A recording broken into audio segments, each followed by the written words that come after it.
our technical difficulties. Hopefully your boat troubleshooting goes better today. All right, so 2020 ZX250 purchased in late March. The black powder coating on the flat surfaces around the deck and lids is bubbling up in places. Is this typical wear or a warranty issue? Warranty issue. We've had a few. So just if you can live with it for now, we can wait till it slows down a little bit and get that knocked out for you. I believe I may actually have a couple of decks in stock. I think they sent me some extra ones just in case. So that might be a good thing. All right. Let's bang through these. Now, these are questions from last week. I apologize. We didn't get to see. It looks like stuff is coming in. I'm seeing a lot of stuff from Facebook. We got a few viewers over on YouTube. I'd love just for a test for me as the tech guy here. If you can make a comment on YouTube, just tell us where you're at. Certainly if you got a question, then throw that in there just so I can see if we are getting those questions from YouTube.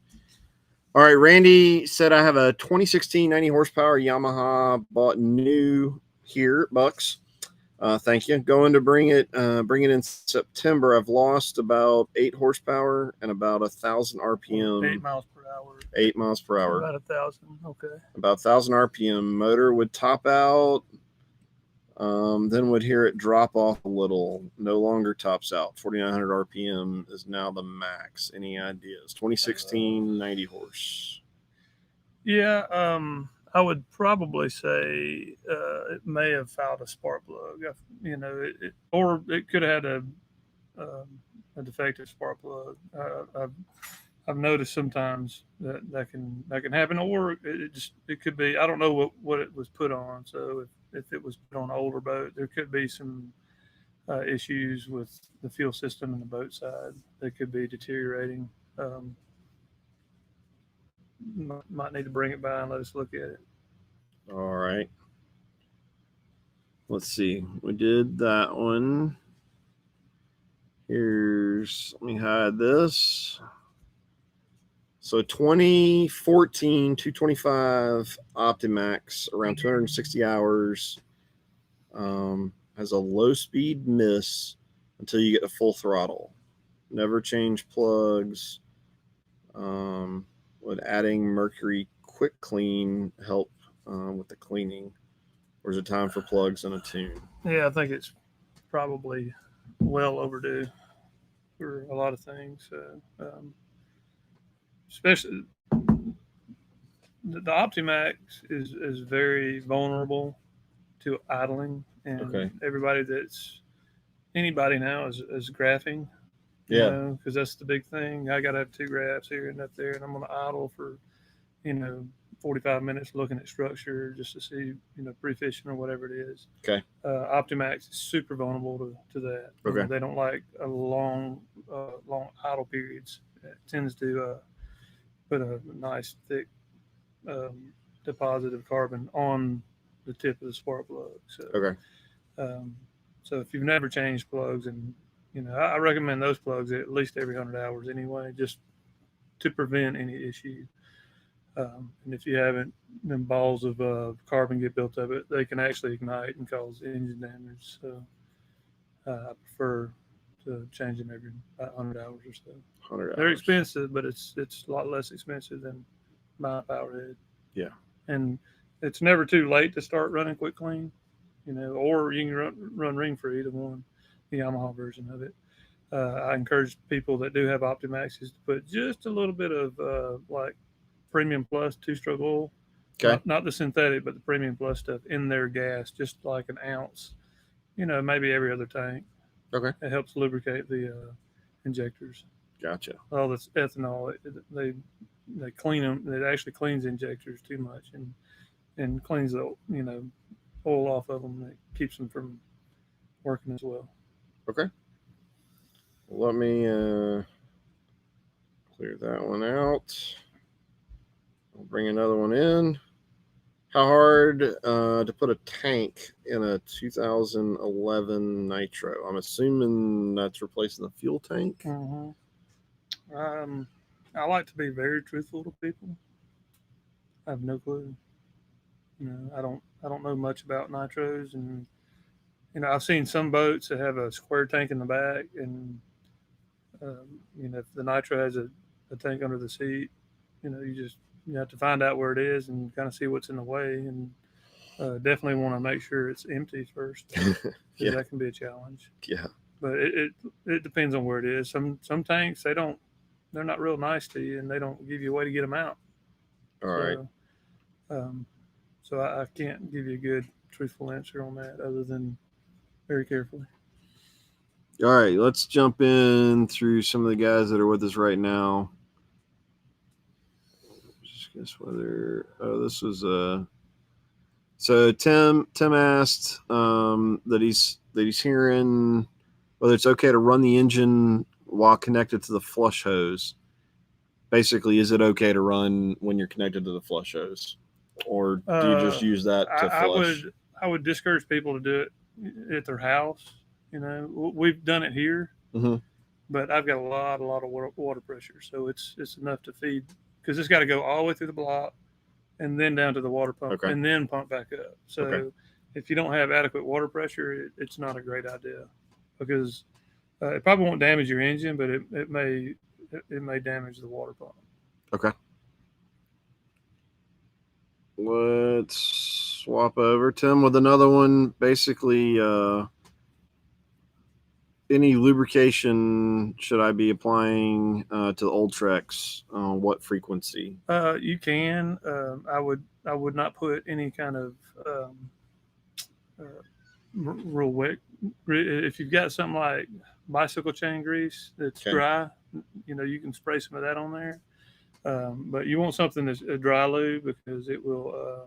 I don't know if Minn Kota recommends anything, but if I were going to put something on there, I would stick with dry lubrication, because it won't build up like gunk and crud on the moving parts. Yeah. Right. Here's some more. This one.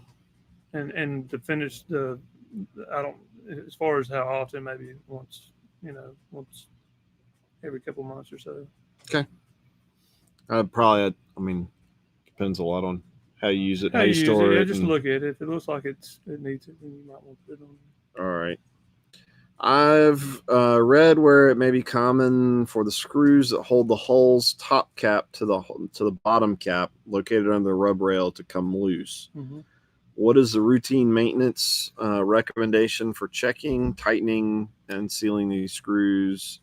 Is this something a boat owner could easily perform on their own? Probably not, because it's kind of tough to get. It's not real bad to get the rub rail out. I mean, it's a little bit of a chore, but it can be difficult to get it back in, especially if it's cooler weather.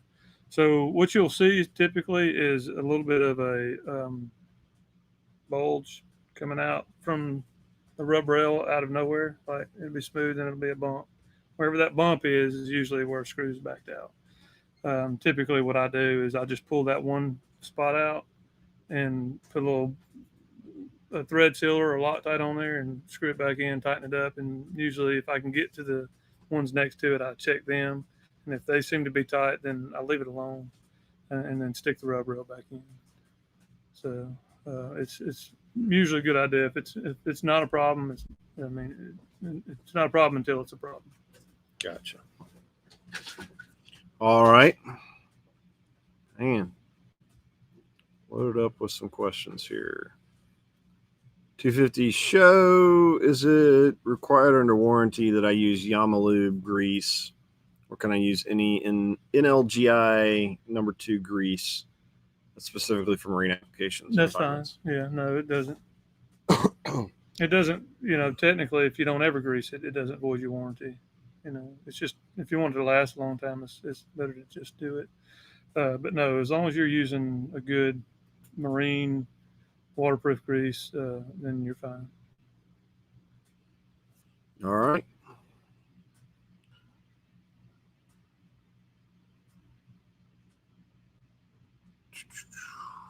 Scrolling through.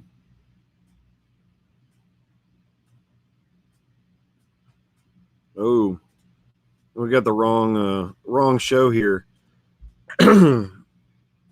Isn't really related, but what's a good recommendation for a tournament bass boat? The one you can afford. And I mean, and then our recommendation is one that's in our showroom. yeah. Um, We've been with Skeeter for a really long time, and there's a reason. They've been, they've had their ups and downs along with everybody else, but they've been pretty consistent over the years. So, and I think they've made a lot of improvements in the last couple of years. So that's a good one. And the Falcon's a fun boat. I really like the Falcon. And then we're pretty new to the Camus. Um, they're making improvements. Is any brand new boat, manufacturer has to do a little bit. Sometimes you have to, catch up. so I'd say, and we can make a whole series of videos off of that question, Right, and and we can address it certainly more when we're doing more fishing specific stuff. But to be honest, we get guys in here at all budget levels that are getting into tournament fishing, and if you don't know what you want, then there's lots of options. If the budget's driving it, I mean, Skeeter ZX150 is a great, great fiberglass hull. But I mean, from aluminum options, there's just there's a lot of ways to go on that. So, but happy to talk with you. Give us a shout, or hit us up when we're doing one of these with one of the pros or something like that. That's a great question. In your opinion, what is the best deep cycle trolling motor in 27 group? I'm assuming he's talking about the battery. I mean, I don't know. I would say that an an AGM is going to be the best one in that group. If they make, I'm assuming they make a 27 series in an AGM, but they're more expensive, probably anywhere from $250 to $350 for AGM batteries. So that's going to be your best overall price wise for a deep cycle battery. Otherwise, if you're just talking about a lead acid battery, what brand's best? I don't. We carry Interstate, and we got a cheaper one that's Liberty. And we carry a Crown battery. It's a AGM. But I would say that I haven't noticed one that's really been that much better than the other. I know we've seen more issues out of some of the like Everstarts and some of the big box store places. We've had people get new batteries and then come get them swapped out. But we've seen some issues with um, what I've seen issues with is people using smaller batteries with like an Ultrex because they really have a tendency of needing more amp hours, more stability for them to work correctly without popping off a spot lock and stuff like that. So if you're going to be running an Ultrex, I would highly recommend using a good AGM battery and probably somewhere in a 31 group series. It'll run on a 27, but it just won't run for 8 hours very well. All right. Let's jump in here. What should a ZX250 with 250 SHO with about 35 hours be topping out at fully loaded, tournament loaded with two 200-pound fishermen trim fully up? Also, where should the water pressure be at full throttle on that? Water pressure is probably going to run 18 to 20 pounds on that motor. And if it's fluctuating, there's probably some trash in a line somewhere or something's pinched. But typically about, anywhere from 18 to 20 pounds on average. As far as speed wise, every boat's a little bit different. But I know some of these boats, once they get loaded down, they got two, 200 plus pound guys. Probably going to be running in the anywhere from mid 60s to, maybe upper 60s. I don't know if I could expect much more out of it than that. All right. Especially in the summertime. And the props have been I think I talked about that a little bit last week, but the props can make a big difference with how that boat runs with all that weight in it. So Okay.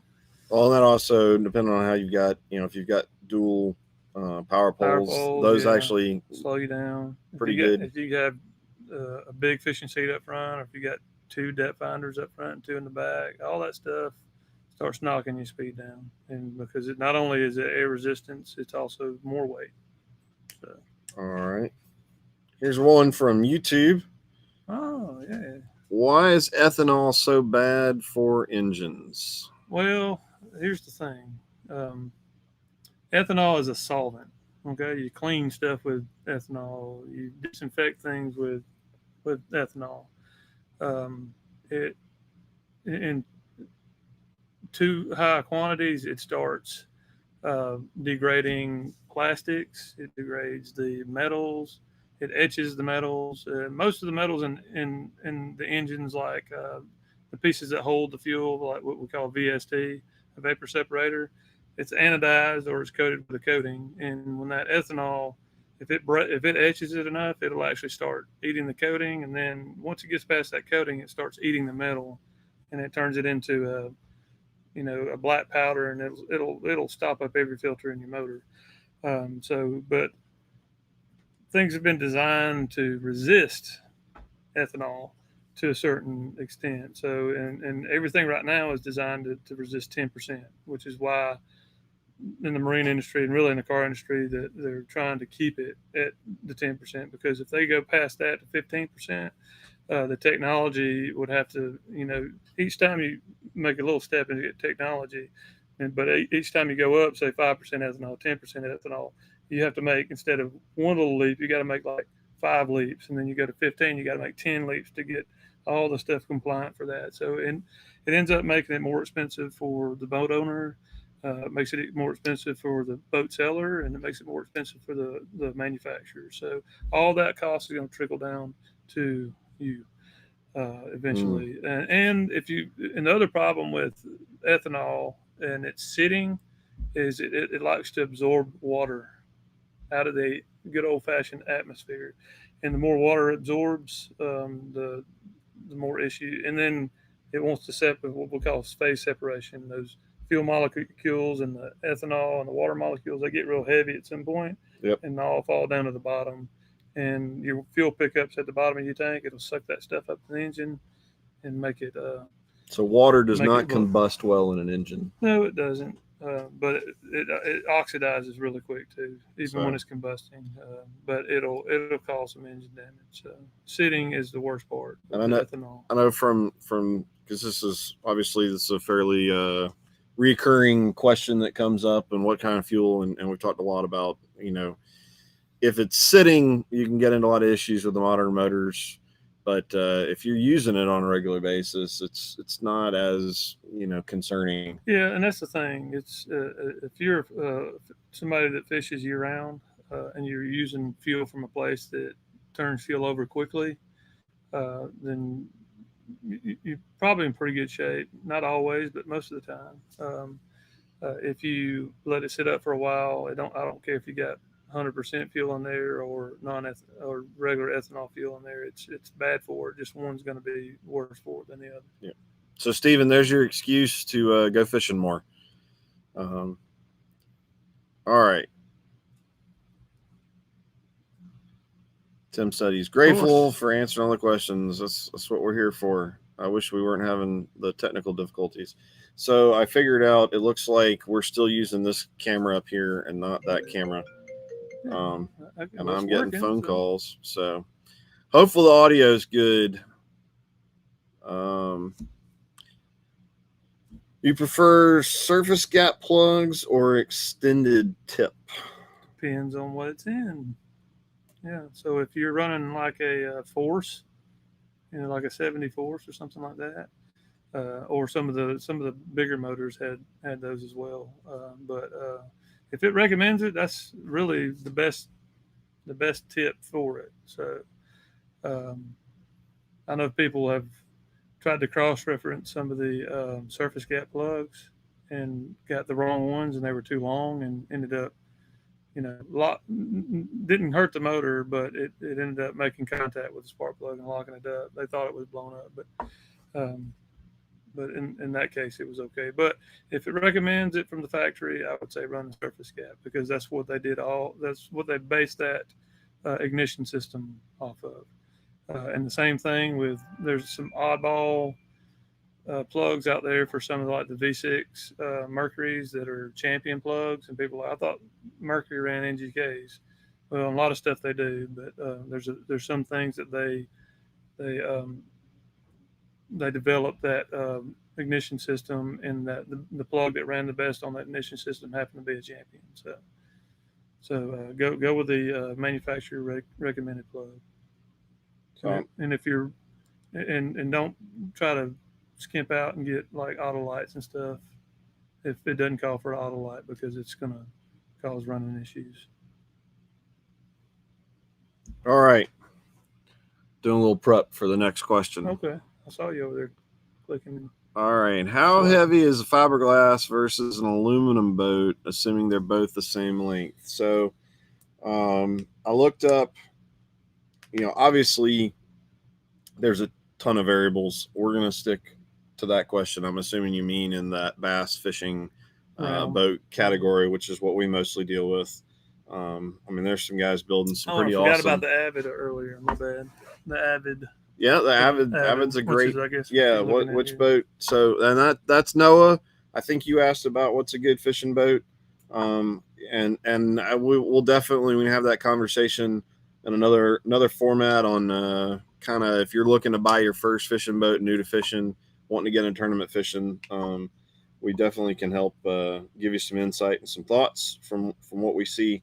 So the Avid 20XB, so that's a 20-foot bass boat. Approximate boat weight's 1,594 pounds.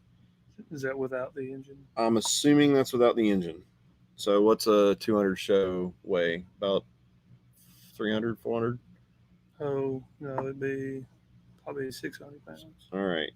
But it's showing here, what's this? It's maximum weight capacity. Is that's the weight you can put in the boat at its weight, I'm sure. Yeah. Okay.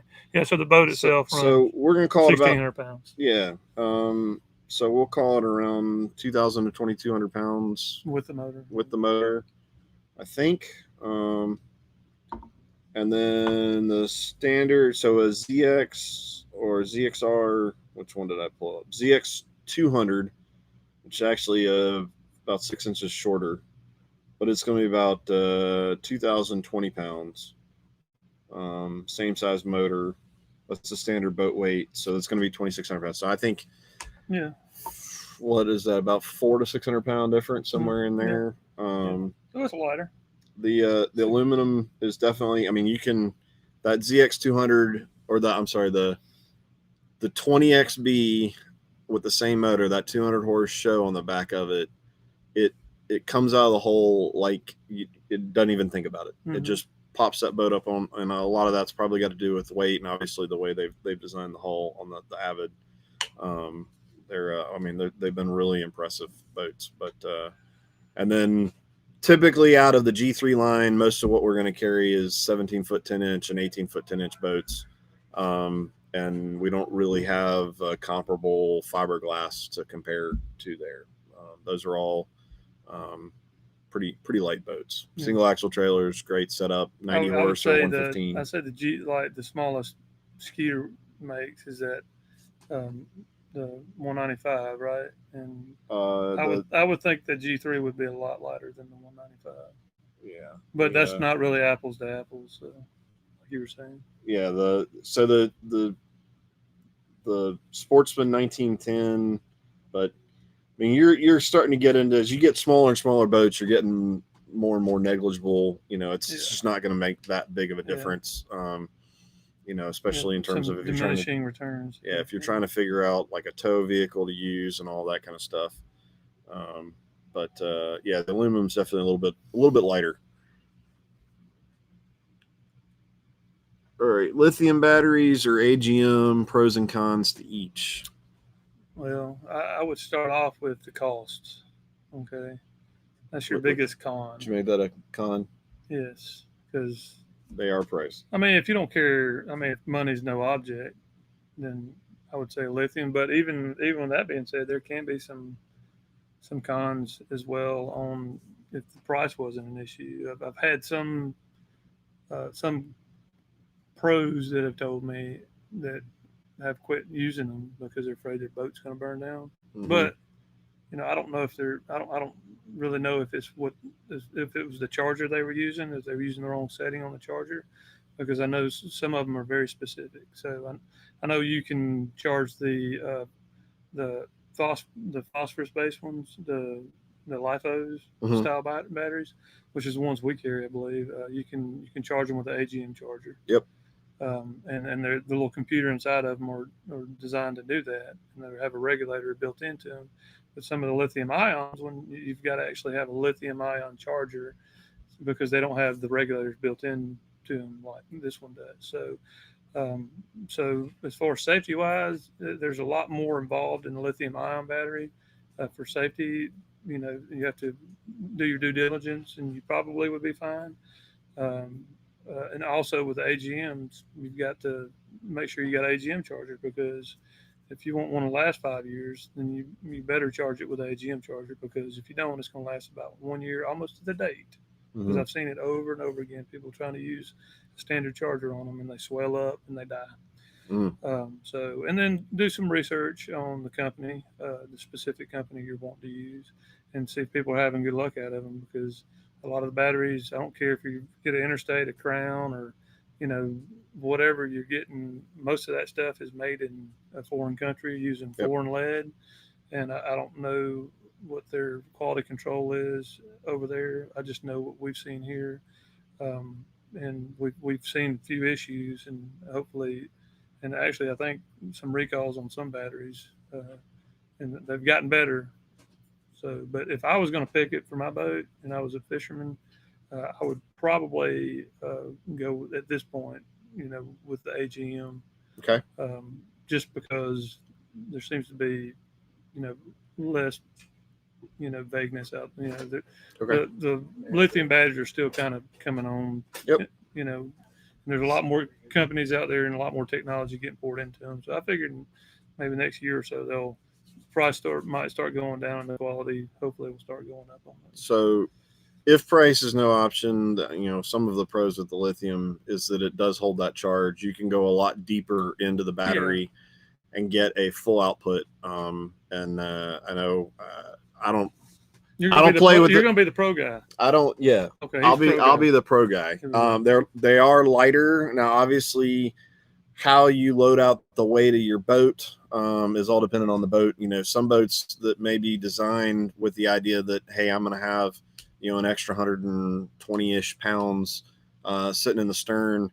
That stuff you got to play with your boat for sure. Because it could slow you down if you put lighter batteries in the back. So your boat, instead of going, you're changing all the angles, so that's something that you're going to have to play with in terms of the true weight savings, in terms of getting some more speed out of the boat. It may actually not work as well. I mean, you'll fish longer. Yeah, with your motor, but it could. Yeah, and I think I think that's kind of the big pro is that they typically are going to recharge faster, and they are going to last you. Certainly getting a more out of a single charge. I know I play a lot with the lithiums in the kayak realm, because the lithium is really kind of the only way to go with most of what guys are doing in kayaks, just because of weight savings. It's all about weight.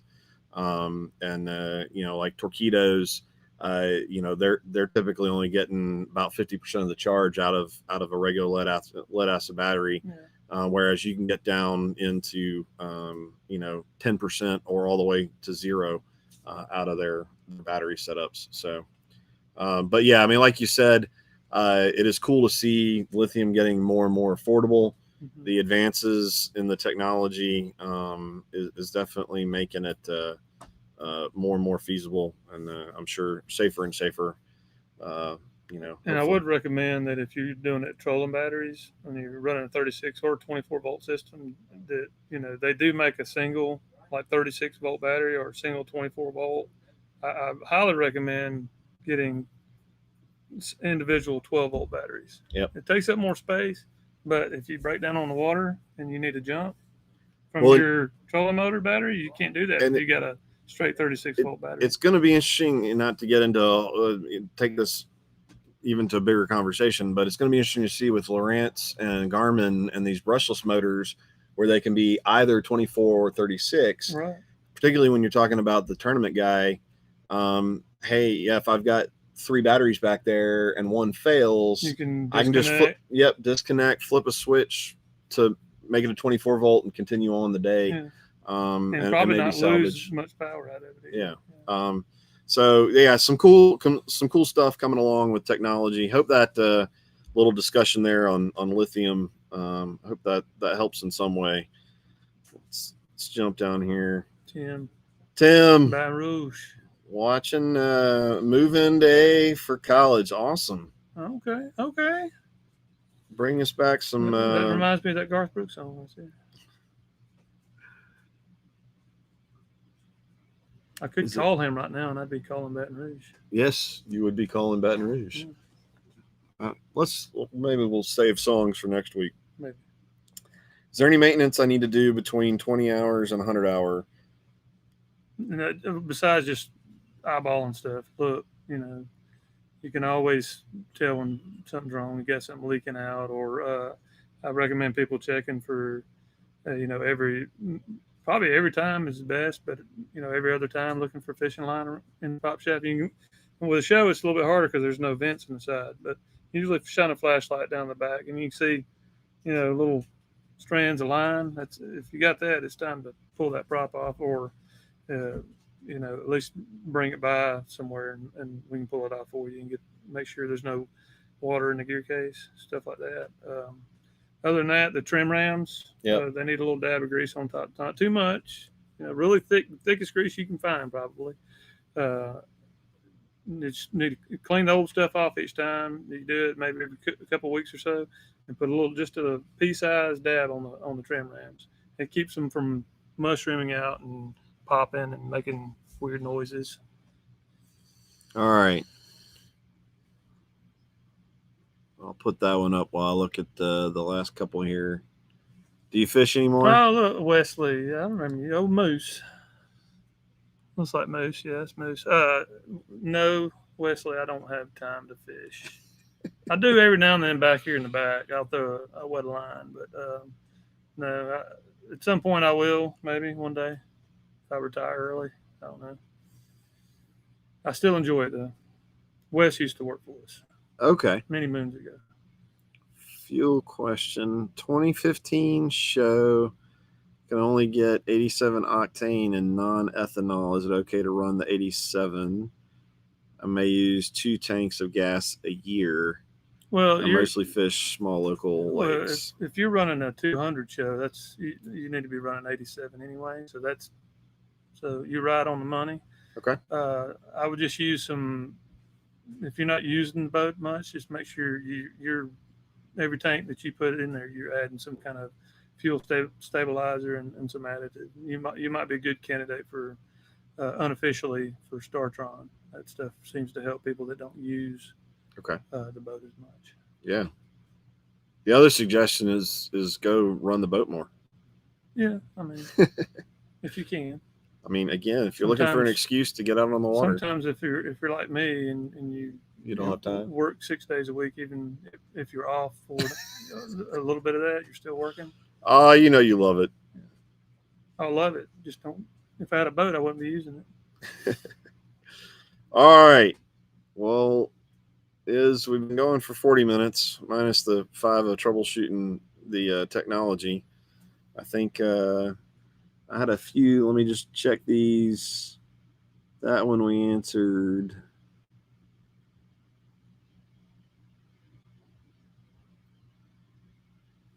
Here, I'll bring this one up. This will be our last one, and then we'll grab some lunch. My boat usually gets 56 miles per hour. Some days it will run 46, and all of a sudden get a boost of energy and get back up to 56. Almost like the fuel line flushed something through. but I don't believe there's trash in the fuel line. Any suggestions? You've left me with what is that? Not enough information. Okay. Really, if I had to guess about what kind of motor you had, it could, say if you had an Evinrude, you may have an electrical component going bad and it's kicking back in every now and then, or you're losing. Sounds like you're probably losing one cylinder, whatever it is, because typically, if you had a V6 and you run 6,000 RPMs and it runs 70, and now you're only running 60 at 5,000 RPMs, that means there's typically one cylinder is not doing its job. Gotcha. So it could be a spark plug that's fouled up. See that a lot. Yeah. All right. Not enough information, but I can tell you more than likely you got one cylinder. It's an Evinrude 150. Yes, right. Look at that. Probably an intruder. First thing I would check on an intruder, if it's suddenly getting a boost of get up and go all of a sudden, I would say you might have a power pack going out. Okay. Yeah. All right. And thanks for being a top fan there, Arnold. That means he engages with us on Facebook a lot and likes a lot of our stuff. So let's see. I think we got a follow-up question on the fuel stuff. So should a 250 SHO be using premium non-ethanol? 250 is going to be mid-grade, fine. At non-ethanol, if it's a place that sells a lot of it. Otherwise, I would use ethanol that sells a lot of it. Okay. You just got to play your cards right over that. Now, this time of year, most of your marinas are probably moving some fuel from what we're seeing. If the lack of boats on our lot has anything to do with it. I don't like to say this because I know a lot of people run marinas and sell a lot of fuel on the water, but it's okay to get fuel on the water as long as there's no water in it. Gotcha. So you're more likely to get water in your fuel at a place that's got it on the water. I don't know why that is, but just be aware. When you're getting fuel somewhere, water has a tendency of messing things up. Well, I'm not going to pull that one up, but thanks, Tim, for the compliment. This is a fun thing to do each week. Well, we try, and we don't always get it right, but we do our best to get it right every time. But, yep. And if we don't, we try to make it right. That's right. I always do. As always, great show, guys. Thank you for doing the time to listen to all of us. Man, that's what we do every day. It's a lot of fun. So we're extremely thankful that a lot of y'all are you're willing to chime in and listen to us drone on and stick with us through all of our technical difficulties. So maybe next week we'll get a trouble-free episode. Maybe a trouble-free week. That'd be nice. Probably unlikely. So nature of my business. I will, so is talking about working even when we're not working. I will remind everybody we are now 4.5 days a week. So we're closed on Mondays. And we've talked about it in the past. That usually means that the service guys are going to probably be taking advantage of that on Monday and staying focused and getting through some boats.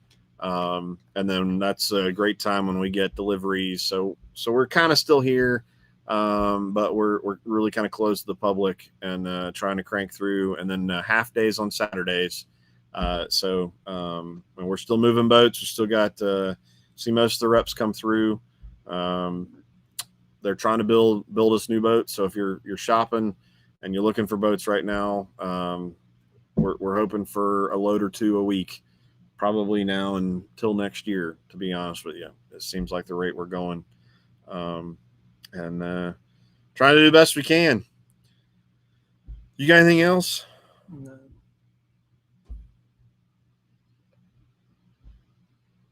Oh, we got a fishing question. Hey, Jeffrey, the question here, I'll bring this up. What color shallow running crankbait do you use and where? Is he asking you that question? I hope he's... I don't know. So mine's I can answer it for mine. Really, it's clear. Clear, It's like invisible. invisible, non-existent. You don't have time to go fishing.